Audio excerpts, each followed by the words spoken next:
So this is the fifth podcast in our series of 8, and I wanted to talk particularly this time about the 21st century sustainable organisation. And I'm taking a 10 to 20 year view because organisations grow and change and develop over longish periods of time. So I don't want us to have a concept that we can suddenly make it all happen, but what are we working towards?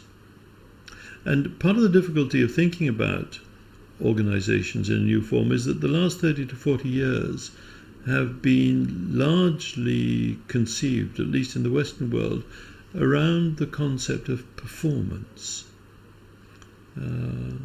And I think in all sorts of ways that's been amazingly destructive because it has taken out any sense of the value of the person except as a performer.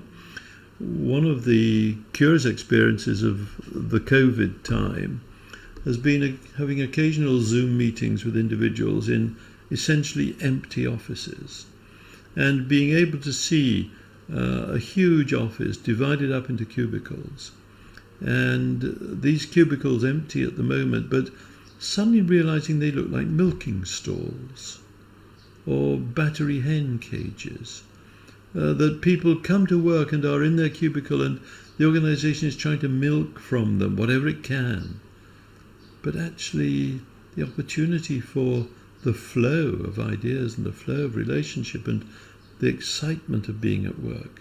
Because if one looks at, again, through Western perspective, what happens for many, many, many people through the whole of their adult life, they spend, let's just concentrate on that word, they spend their lives in the service of the organisation. And is it worth it? Is it worth it? Now, I have a sense that the great organisations will move towards an understanding that there is a reciprocal relationship between the individual and the organisation, which is founded on the nature of a gift. The organisation has within its gift the possibility of belonging to something, the possibility of doing something that feels fundamentally worthwhile, and a salary. The organisation has that within its gift. But the individual has within him or herself the capacity to give of themselves, to give of their best. But they will only do that in the context of it being worth it. And salary doesn't make it worth it. Salary, even a substantial raise, once it's happened, the second, the third, the fourth month, it's just taken as there it is. Salary doesn't fundamentally motivate.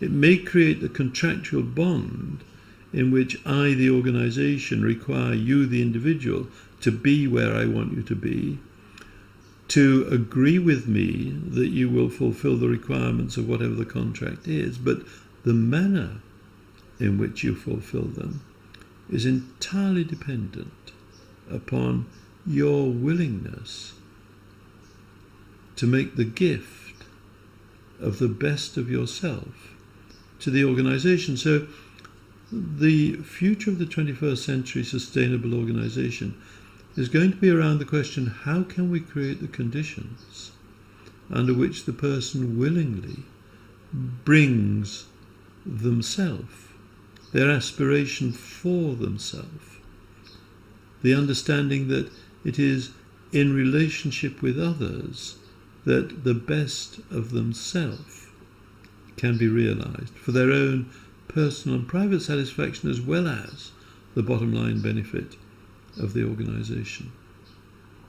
And so in thinking about the future of the organisation, I want to suggest that it is fundamental to its future that there is a resetting of the balance of power between equals. I, the organisation, have something to offer you, but I, the individual, have me to offer to you. And that isn't in the nature of a written contract. It's in the nature of you creating the organisation, the organisation creating the conditions under which I willingly give of myself. Let's think about that. Because in our next podcast, I want to trespass slightly into a cognate profession of HR and begin to think about actually how could HR lead the organisation into its future.